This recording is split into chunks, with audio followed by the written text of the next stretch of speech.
તમારે તમારી પેઢીઓના સંસ્કારને જો જાળવી રાખવા હોય ને તો કોના ઘરનું અનાજ ખાવ છો, કોના ઘરના દાણા પાણીથી તમારા શરીરની અંદર લોહી બને છે એનું ધ્યાન રાખજો.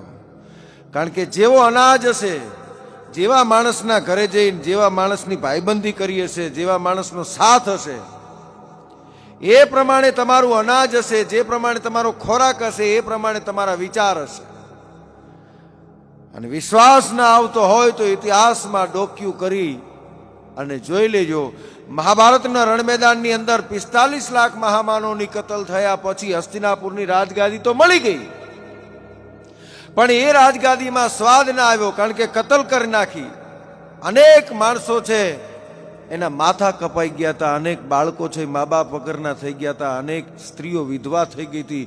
અને પછી રાજગાદી મળીને હસ્તિનાપુરની રાજગાદી મળી, પણ પાંડવોને શાંતિ ન થઈ.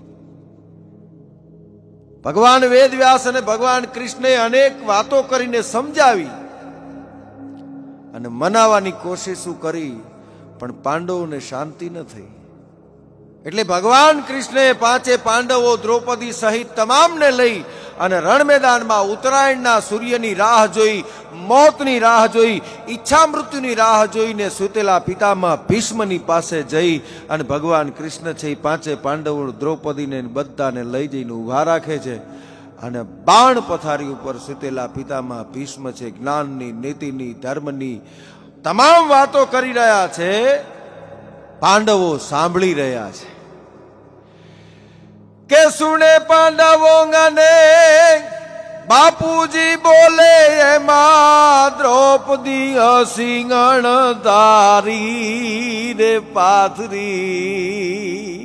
જ્ઞાનની, નીતિની, ધર્મની પિતામહ ભીષ્મ વાતો કરી રહ્યા છે, અને પાંડવો છે એ કાનના પડિયા કરીને જ્ઞાનની વાતો સાંભળે છે, નીતિની વાતો સાંભળે, ધર્મની વાતો સાંભળે છે. અને એમાં અચાનક દ્રૌપદી મરક મરક મરક મરક મરક મંડી હસવા. અને જ્ઞાનની વાતો કરતા કરતા પિતામહ ભીષ્મનું ધ્યાન દ્રૌપદી ઉપર ગયું. ભીષ્મ પિતામહને લાગ્યું કે હું જ્ઞાનની, નીતિની, ધર્મની, મહાભારતની વાતો કરી રહ્યો છું અને એની અંદર દ્રૌપદીને હસવું આવે. એટલે પિતામહ ભીષ્મ છે દ્રૌપદીને જોઈને એટલું કે છે, બેટા હસવાનું કારણ શું? કે નહીં બાપુ, હસવાનું બીજું કઈ કારણ નથી, તમે તમારી વાત ચાલુ રાખો. દાદા, જ્ઞાનની, નીતિની, ધર્મની વાતો બધી તમે ચાલુ રાખો, મારું હસવાનું કઈ કારણ નથી, તમે ચિંતા ન કરશો.